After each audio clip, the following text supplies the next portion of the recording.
Welcome back to Two Guys Talking, also known as Cambridge Inside Out. I'm Robert Winters, And I'm Patrick Barrett.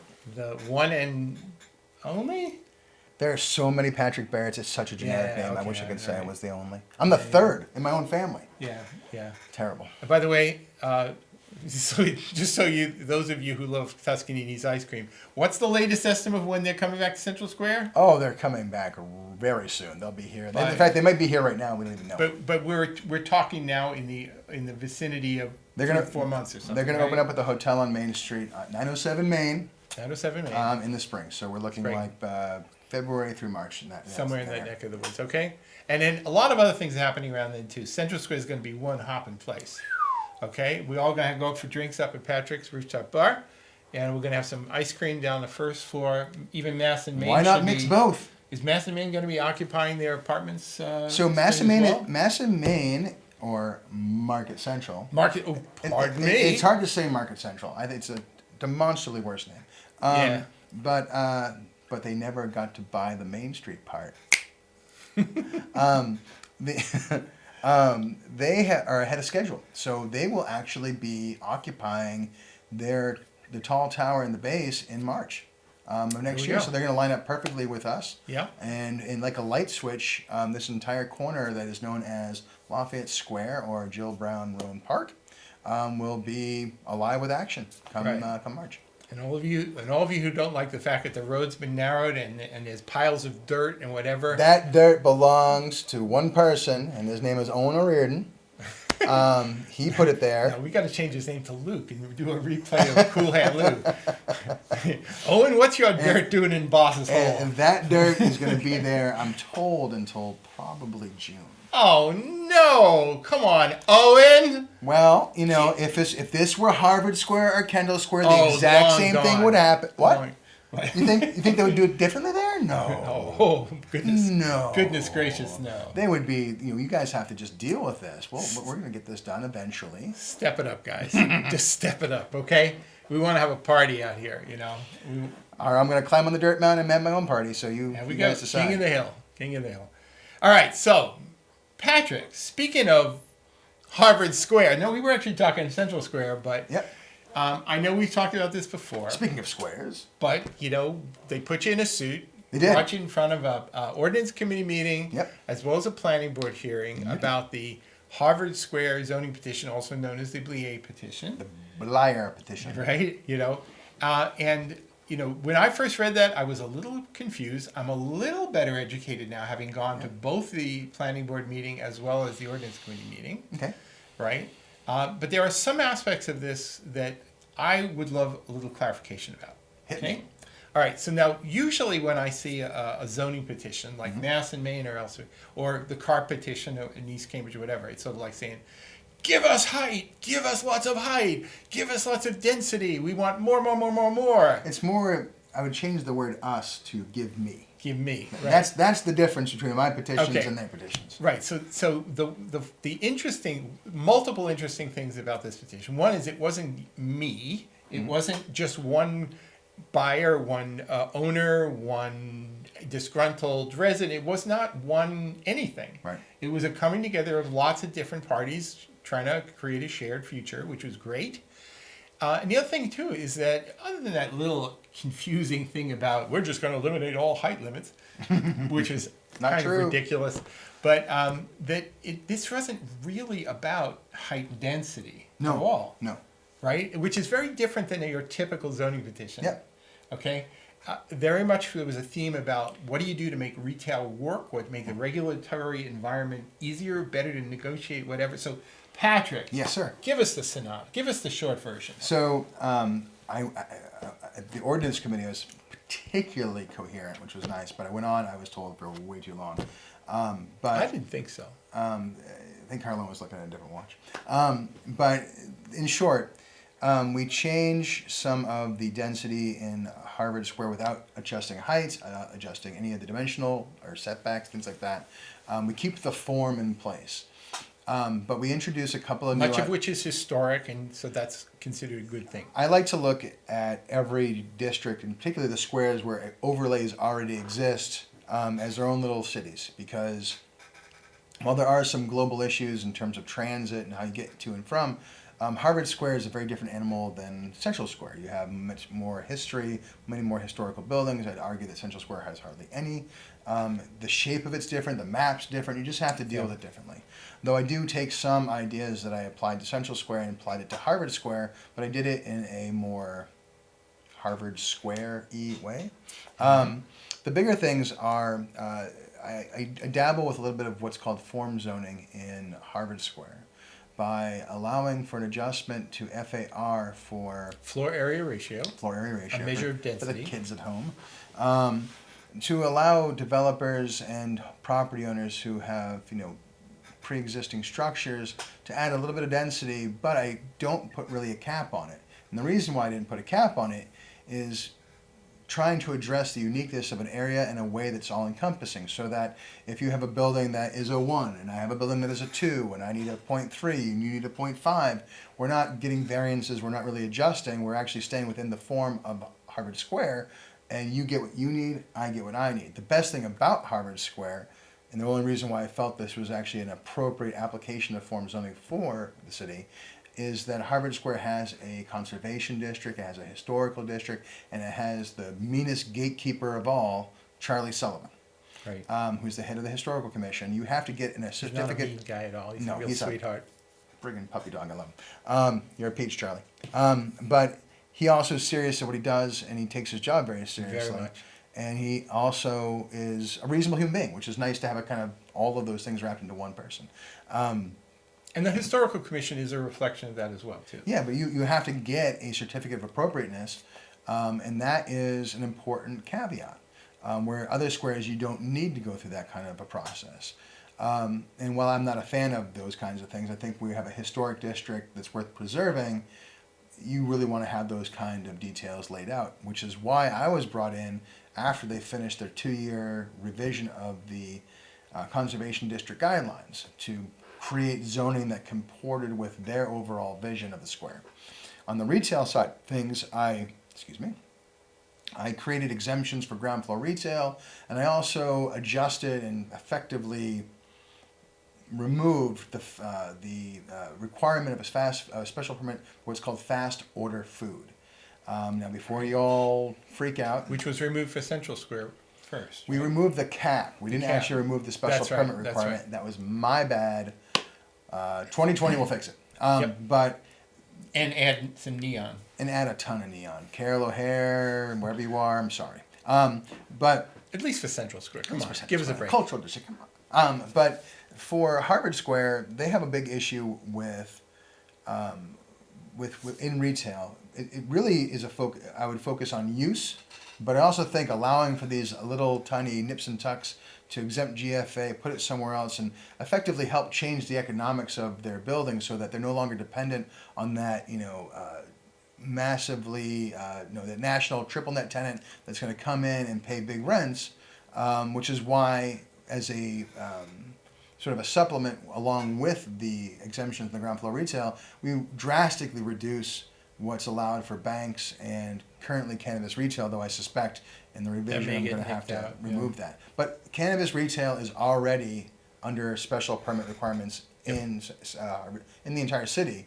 So I feel less... And those special permit criteria should be modified to require Orange Julius stands to go along with all cannabis retail. You try to make it at home, it never tastes the same. But the point is, banks really rule the day in Harvard Square. They're 6% of the uses, 40% of the overall facade frontage. And what we want to do is to basically bring the hammer down on that, a little more strict than we did in Central Square, and force a better outcome. So, we had a couple of property owners show up and say, this is terrible. I have banks I want to put in Harvard Square, and I think the business association, the neighborhood group in Harvard were like, we sympathize, but we don't. There was at least one business owner, I forget whether it was the planning board or the ordinance committee, was basically saying just making it easier to just open up or change your use a little bit, to do the kind of ordinary adjustments that shouldn't require you to get a high-priced lawyer and go through some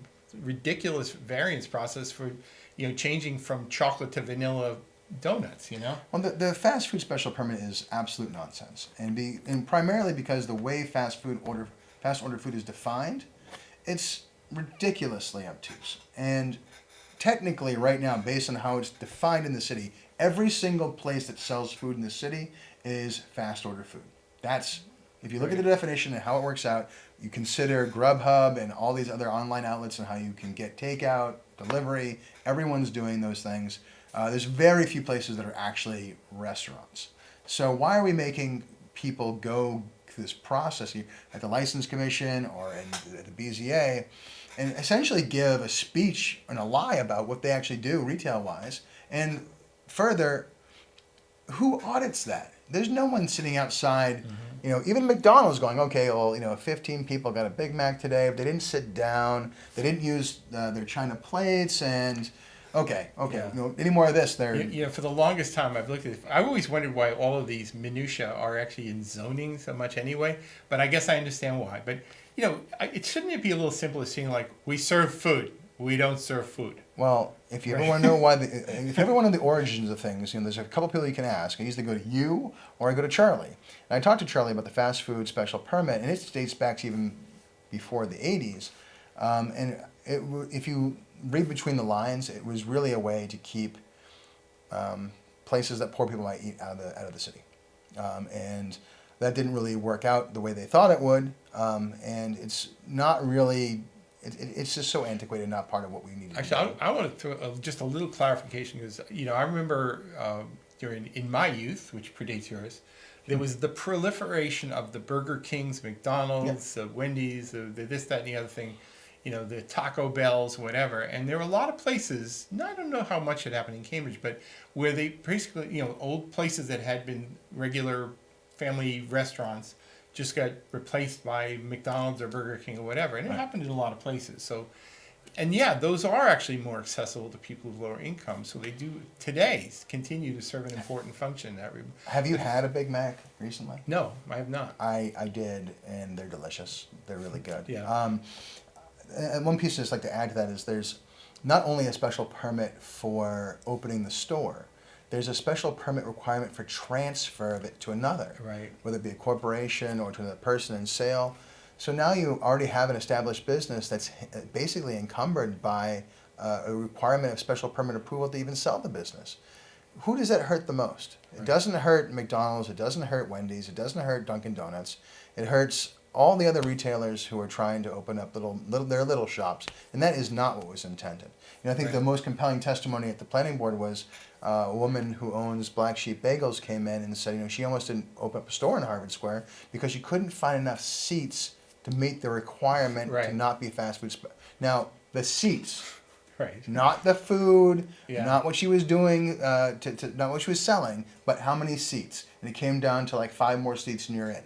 Right. It's ridiculous. That's not what you want to be in. It is really ridiculous. Yeah. So. I think the most, the biggest cheerleader of this has been the city itself, who has acknowledged this has been a problem for a long time. We would love to adjust this, and honestly, that's where it came from. But politically, I have to point out, if so many people have recognized that there have been shortcomings, why?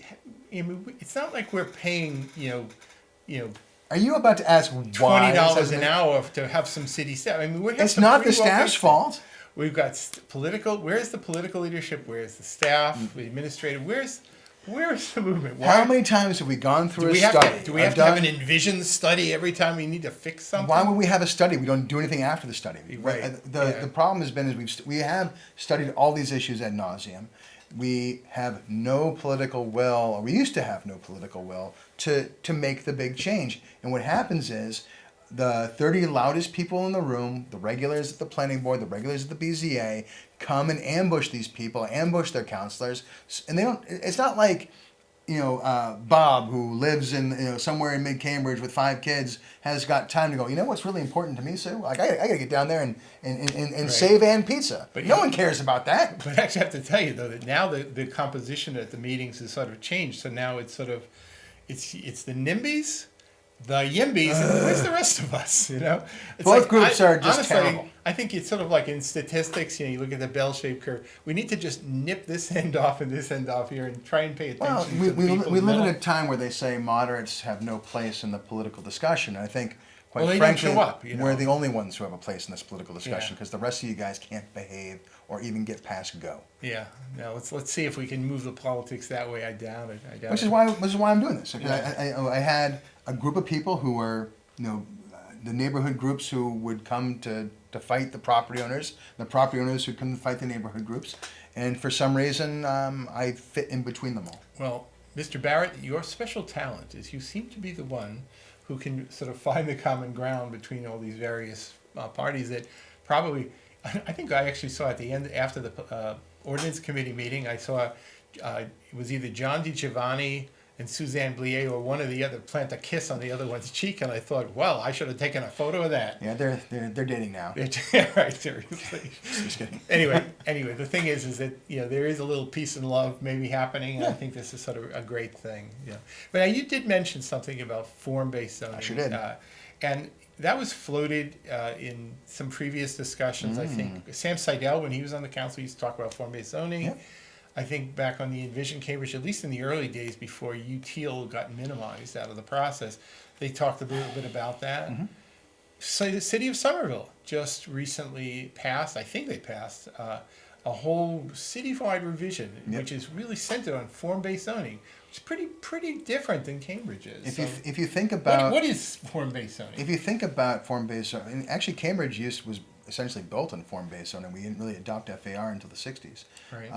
FAR, floor area ratio, to understand its origins, understand what it really does, it's more of a tool to gauge what you're able to build or what the development value of a parcel is. It's not really a good way to say, not really a good way to design anything. And I think my biggest tagline when I talk about FAR is FAR tends to turn architects and designers into contortionists. You're given these boxes. You only have so many, if you have an FAR of 4, you got 4 boxes on top, whatever, or 8, and half a lot, blah, blah, blah. We can talk about FAR at some other point. But the point being is that it doesn't really lend itself to good design. You're trying to max out the gross floor area you're able to get as much gross floor area inside those boxes that you're allowed. Now, what really controls those boxes? The dimensional requirements, the height, the side lot width, the back lot width. That really determines whether or not there's a setback at a certain height level. That's what tells you what your building is going to look like. So if I had, for instance, a building that was in an area like Harvard Square that had a 4 FAR for commercial, and then I put it right next with a 60-foot height limitation like they have, 80 foot by special permit, and I put it beside a building that had a 10 billion FAR with the same restrictions, you'd wind up with the same amount of build. Yeah. So same form. So the decisions that you make as an architect will be very different. You're no longer constrained by this arbitrary box that you put yourself in, and you're able to build out your building to its utmost design without having to compromise on all those little bits and pieces that honestly don't make a lick of sense. And you, as I think most people would not know a building, whether it was built with a 4 FAR or a 3 FAR, people don't think like that. And Hugh Russell had mentioned this when because I stole this idea. Planning board member. I stole this idea from the affordable housing overlay because I liked it. I thought it was one of the more interesting pieces of the overlay.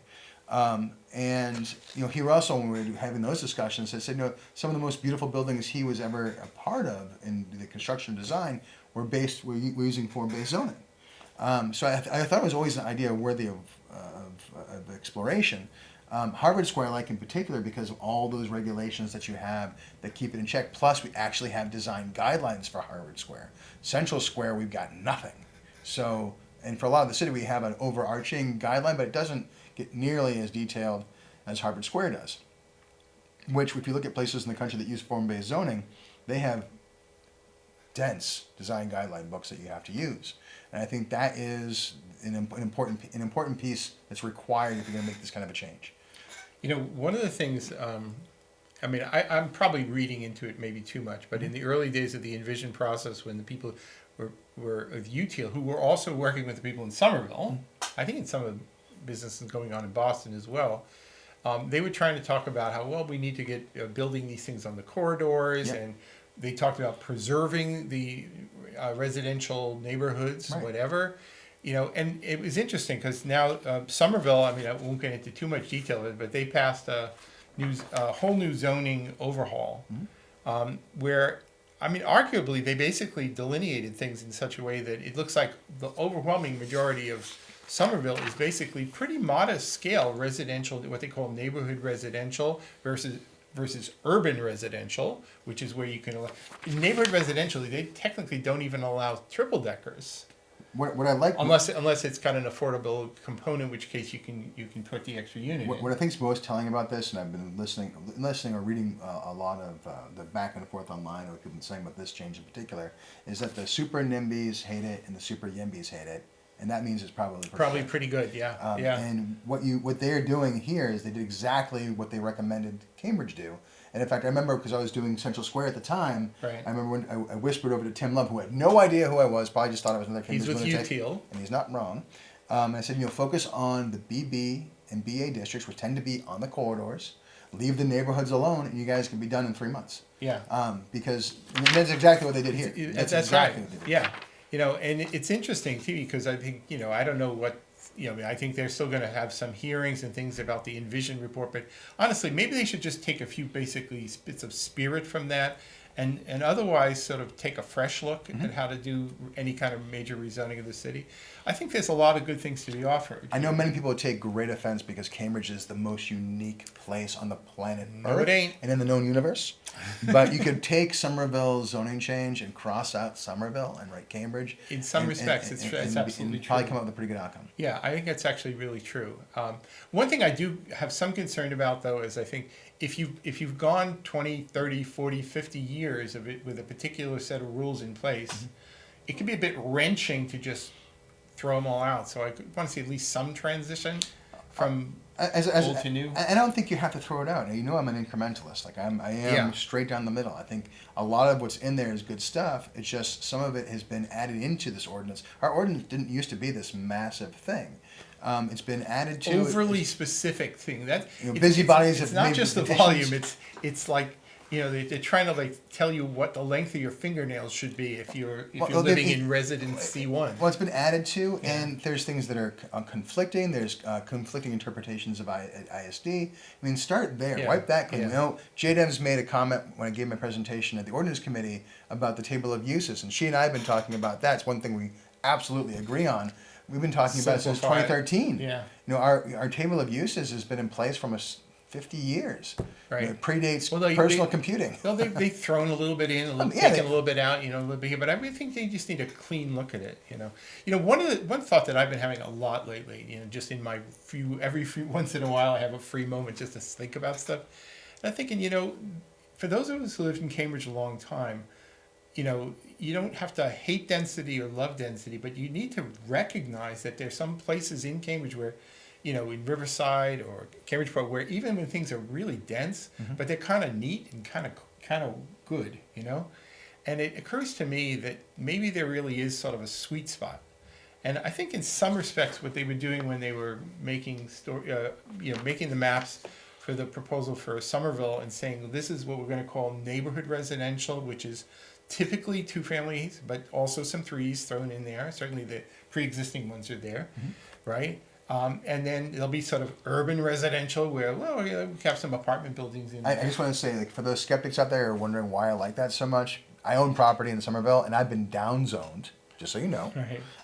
My property is now a little unicorn, but I still think what they did is very good. So just a little clarifying. Yeah. But I think just to me, if I could sort of summarize in a few words, what I think is sort of interesting here is that maybe it is actually identifying after lots of process, sure, a kind of a sweet spot. So like going, what is it that just a middle of the road person in Somerville finds good, great, worth preserving, which allows for enough flexibility for homeowners to do what they want to do. And this actually provides more flexibility for homeowners, right? That's one of the really good things about it. Allowing for some slight modification to your own home that you don't have to go through a whole process for. They allow for small buildings in backyards. Yeah, it's actually in some ways it's extremely on point and new urbanistic, but in this more preservation there. But that's where I think, like, when I look at it, that's why I think there's some folks who would like to take a bulldozer and just drive through these neighborhoods and start from scratch. And that's just, it's almost kind of cruel. But like, what they've done here is they found a happy medium. So like, there is a sweet spot.